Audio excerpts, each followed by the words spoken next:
Eric Yutet, the 19th chapter. Tov Rash Olech B'tumomi Keshvatav V'hu Chasil. Better a poor man who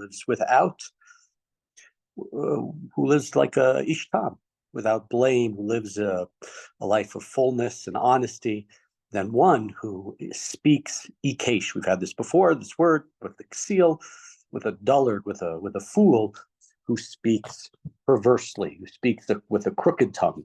A person who has no knowledge can't be good. And he who moves hurriedly blunders. We've seen this before in this book, this idea of being patient in your decisions. Ivelet. Adam tisalef darkovi al Adonai yizafli bo. A man's folly, a man's foolishness subverts his ways. It ruins his derech. And his lave, and here, most translations have this lave as being the heart, as opposed to other times where we've seen the lave and associate more with the intellect and the mind. And his heart rages against God. So here, one of the things we've seen many times, here we have different words, Ivelet and Ikesh and the Ksil, all these people who are not with Chokhmah, all these people who make uninformed decisions, aren't trying to be wise, aren't trying to understand more about the world. Hey Yosif Re'im Rabim Vidal Mirehu Yipareid. Wealth makes many friends, but a poor man loses his last friend. We know this. We know this. Oftentimes, bank accounts, large ones, come with popularity, come with people wanting to be with them, wanting to ask them for things. We'll see this is one of many phrases or psukim in this chapter that deal with different things related to money and wealth. But sadly, this is the case. It's not always the case, but very often those with more money seem to have more friends. A false witness will not go unpunished. One who testifies lies will not yimalate. He will not run away. He will get caught. Rabim yichalu fnei nediv v'chol hareya liishmatan. Again, similar to 2 verses ago. They're Rabim, many people, right? What do? They come and they kiss up to the great man. And all are friends of somebody who gives away gifts. Now, generally, if you're giving away a gift, again, more of an association with people who have more money. Now, there are lots of different gifts. This book is a book that many times has told us that chokhmah, that moral education, that living the correct life, the right path, is more important than gold and silver, but nevertheless. Kol acherash sineuhu afki mire'ehu rachaku mimenu mardef amarim lo hema. Right? So here we have the poor man, and even his brothers hate him. Constantly have to help him, constantly have to give him stuff. How much more so is he shunned by his friends? Alachat kama v'kama.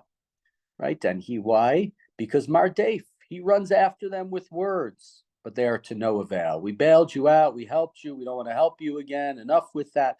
And we saw in the last couple of chapters, it talked about, right, a good friend can be better than a brother. A good friend doesn't abandon you. A good brother, a good friend is somebody who's there with you at your difficult times.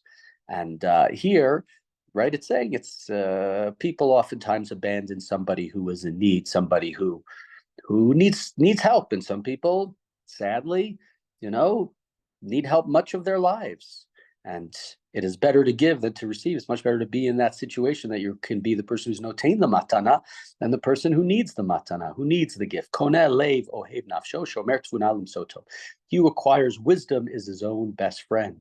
He preserves understanding and attains happiness, as opposed to the person in the beginning of the pasuk, the ksil, the fool, or the person who's dull, the person who has no intellectual, no moral interest. This is a konelev. This is somebody who goes and makes a kinyan, who acquires it. It's not something that comes. It's not easy come, easy go. It's something that you have to work hard to get the right education. Continue verse 9, pasuk tet, shekarim lo yinakev yafiach kezavim yove. Going back to something we saw before, a false witness will not go unpunished.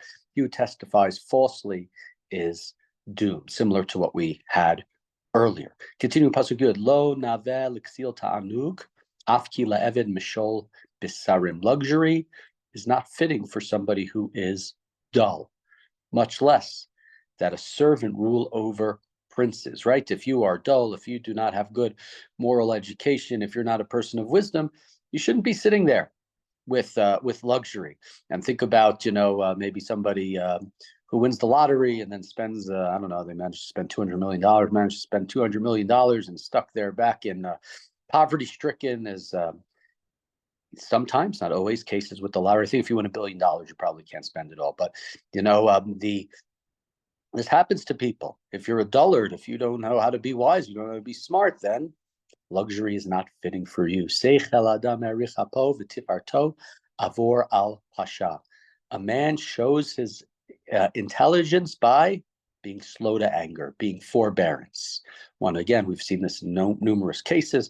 Part of the idea in this book of being patient, about being careful about the decisions you make, being careful about what comes out of your mouth. And that is very much a guide to wisdom, and not just spouting and saying, which shows you to be the ignoramus that you might be. Continuing that verse, for Tifarto, right, his glory, his tiferet, is when he overlooks an offense. Right, you can't get upset about every single thing. Sometimes you got to know what to fight for. You got to know what to argue about. You got to know when to let things go. And this verse reminds me of the episode in Schindler's List when Oskar Schindler is trying to convince the Nazi that the ultimate power, the ultimate sign of power, is not executing, but rather pardoning somebody. You can pardon somebody who everybody thinks is supposed to be dead, then you are even more above the law. And here too, it's an exaggerated form of this verse, that, right, when you can overlook an offense, when you can be slow to anger, that shows that I don't need to punish this person. I'm somewhat above that. I don't need to get into this. I have the ability to free somebody. Continuing pasuk Yud Bet Naham k'kfir zaf melech tal al esev ritzono. A king's rage is like the roar of a lion. His favor is like dew upon the grass. So dew upon the grass sounds more better than the roar of the lion to me. Havot laviv ben ksil v'delef tored mid yenei isha. A stupid son is a calamity to his father. The nagging of a wife is like the endless dripping of water. Yesterday we had the verse, matzah isha, matzah tov. You find a woman, you find a wife, find a partner, you found good. And here, the nagging wife is like the endless dripping of water, that sink that never stops leaking. Maybe if the guy fixed the sink, then the wife wouldn't nag him, but that's a different story. Bayit, we're in verse 14. Property and riches are bequeathed by fathers, but an efficient wife, and the maskelet, we can say like seichel, wise, kind, comes from God. We know in the Gemara talks about ishvi, isha, the yuds, the hays, if they it's like an ash, it's like a fire, but if they have the yud and the hay, if they have God with them, then right, the shechina shruya betocham, God is with them, and everything's going to be great. And if not, it's like a fire. So seems right. You may be in the club who gets a lot of inheritance from your parents, but ultimately, in many ways, what's more important, what God can give you, is the right person to spend your life with.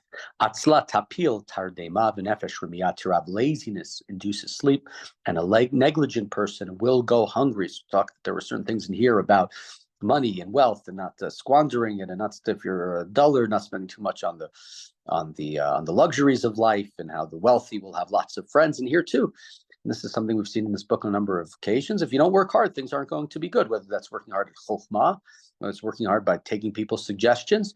Laziness is going to cause you to sleep even more. A negligent person is going to go hungry. You're not going to have anything. Shomer mitzvah, shomer nafsho, bozei durachav yamut. He who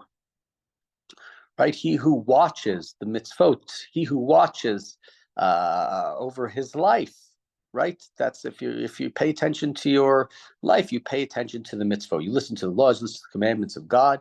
And the person who doesn't pay attention, the person who ignores the laws, ignores the things that he's supposed to do, that person is going to die, whether that's a literal statement or whether it's about their morality. He who is generous to the poor makes a loan to God. God will repay him his due. So here again, another statement about charity, as it were, right? If you're lending to the poor, you're doing God's work. You're helping out people who need help, and it's God who is supposed to be the one. God is the one who's supposed to open his hand and give to everybody. So the person who's giving out loans, presumably without interest, they are doing God's work, and eventually you'll get repaid. Yaser bincha ki yesh tikva v'el hamito al tisa nafshecha.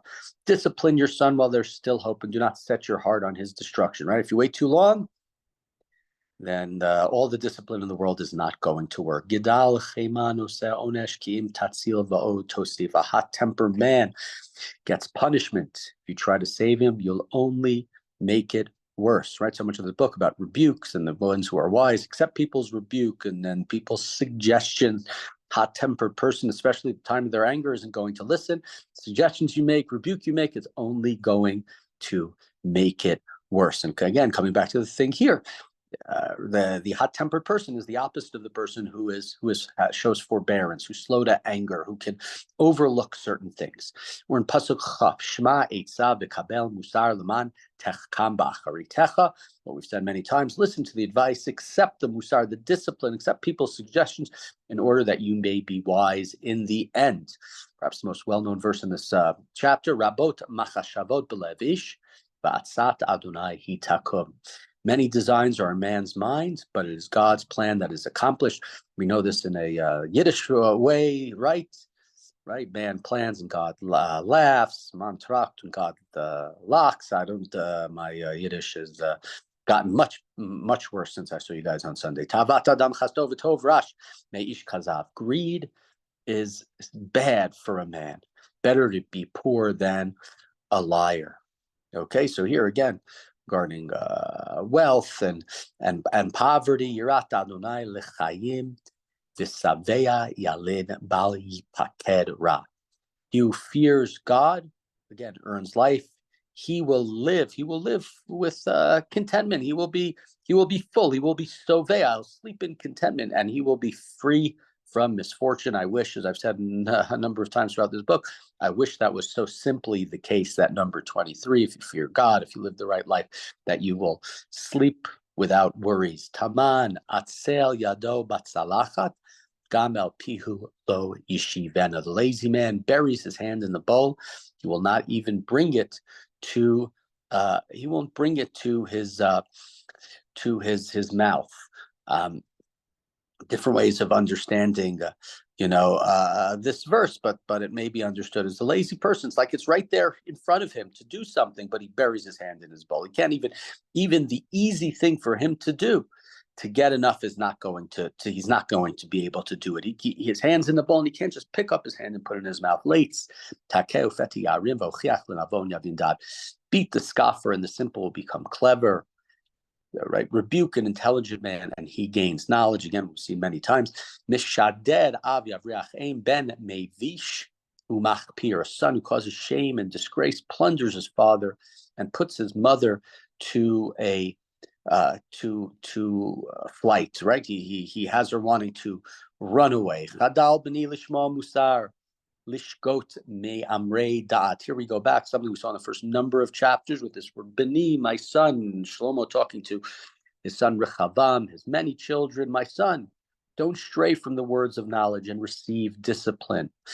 Aid blial yalitz mishpatu fi rishayim yivala aven. A malicious witness scoffs at justice. Doesn't worry about justice. Nobody's going to get me. And the speech of the wicked conceals mischief. There's mischief underneath them. And here we have again this blial, this person we've talked about it before. The Russia versus the person who gets the chokhmah. Nachonu laletzim shifatim umahalumot legev ksilim. Punishment is in store for the lates, the fool, the scoffer, and blows will come to the back of the ksil, the fool, the dull, the one who doesn't get it. And maybe that last one, Mixil, is the fool who doesn't see it coming.